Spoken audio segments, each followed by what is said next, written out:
The Russian President Vladimir Putin has delivered a bone-chilling warning to Ukraine, signaling Russia's readiness to escalate the conflict with unprecedented missile capabilities.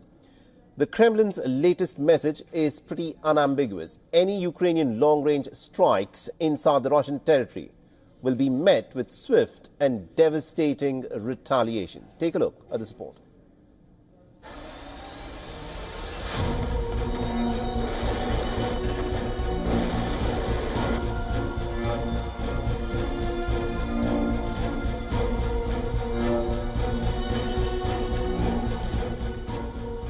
On 21st November, Russia launches its brand new Oreshnik missile at Dnipro.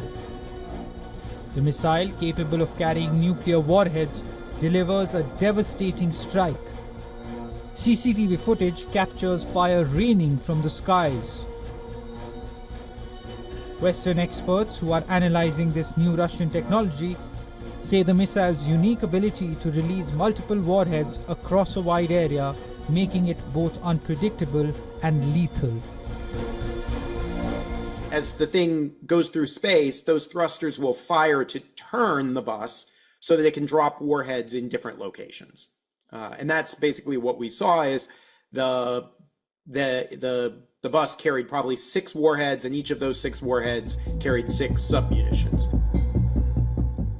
This multiple independently targetable re-entry vehicle technology is similar to ICBMs, this significantly enhancing its destructive potential. While the new Russian missile's core technology is not entirely new, its operational execution marks a dangerous evolution in warfare. It can reach most European capitals within minutes. Speaking in Astana, Kazakhstan, Russian President Vladimir Putin has called the Oreshnik unstoppable.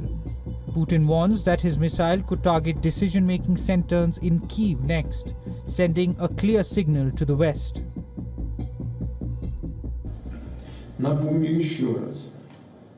Let me remind you once again how the Oreshnik works, since you've asked. Dozens of warheads, homing warheads, attack the target at a speed of 10 Mach, which is about 3 kilometers per second, 1.86 miles per second. The temperature of the striking elements reaches 4,000 degrees. If my memory serves me right, the temperature on the surface of the sun is 5.5 to 6,000 degrees. Therefore, everything that is in the epicenter of the explosion is divided into fractions, into elementary particles essentially, turned into dust. Ukraine, which is already under intense Russian missile attacks, is urgently asking for advanced air defense systems from its Western allies. Today, Mark and I discussed the available response capabilities, the necessary strengthening of Ukraine's air defense. I named the specific air defense systems that we need, which can work. Our partners have these air defense systems.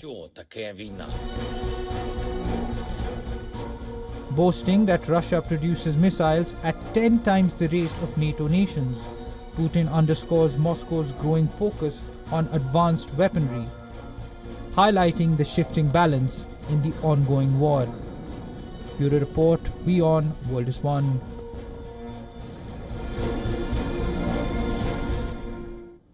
All right, now to give us more perspective in terms of where this war in Ukraine is headed at the moment, we are joined by Dr. Gilbert Doktorov, who's an international affairs analyst, who's an author and also a historian, and he's joining us live on this broadcast. Now, Dr. Doktorov, Joe Biden at the moment is counting out his final days as the lame duck president in the White House. But what do you think is the thinking behind this strategy of turning up the temperature in the Ukrainian war by supplying more long-range missiles to the Ukrainians to strike targets inside the Russian territory? Because the Russians are very clear, if Ukraine uses these Western long-range weapons, they would hit back with much greater force. I think that Biden's purpose is to hold the line in Ukraine, to prop up the armed forces and the government there till he leaves office, to ensure his legacy. I think he and the people around him know very well that the days of the Kyiv regime are numbered. He would prefer, however, if the collapse comes on the watch of Mr. Trump and not on his watch. What he is now supplying to Ukraine and authorizing to use against the interior parts of the Russian Federation are pinpricks. They will not change the balance of the war. They will distract the public from the progress that the Russian army is making daily in beating back the Ukrainian forces, moving the line of confrontation closer to the Dnieper River. So it's a distraction. And as I say, for him, for his pride, it is to shift the blame for the collapse of Ukraine from his administration to the incoming Trump administration.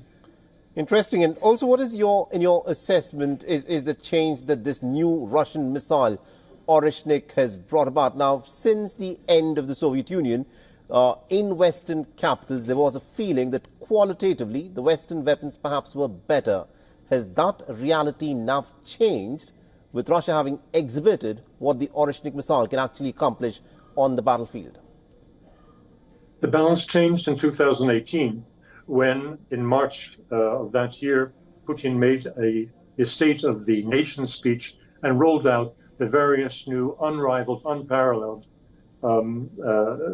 weapon systems, strategic weapon systems that Russia had developed. And he said at the time that this was a change in history. In the 70 years of Soviet Union, Russian arms were always years behind the United States and other Western countries in technological development. This time, in 2018, when these new weapons, including a forerunner of the Oreshnik that was rolled out a week ago, these new weapon systems put the Russians a generation ahead of the United States.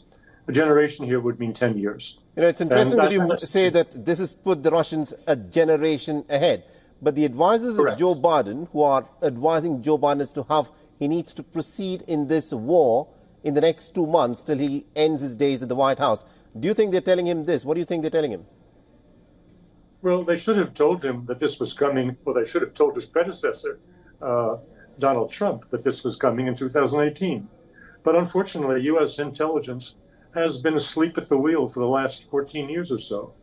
They have very few competent people who speak Russian, know Russian well enough, and who are working within the federal government as opposed to being outsourced independent commercial suppliers of intelligence. So the United States intelligence on things like this new development have been woefully weak since before 2018. In fact, going back to the period immediately following the attack on the World Towers, when the U.S. government reoriented its intelligence staff and interests to the Middle East. Therefore, the United States has been blindsided. Mr. Trump was not properly briefed, and Mr. Biden was not properly briefed. All right, interesting. Thank you very much indeed, Dr. Gilbert Doctorow, for joining us and getting us that perspective there, sir. Thank you. For all the latest news, download the WION app and subscribe to our YouTube channel.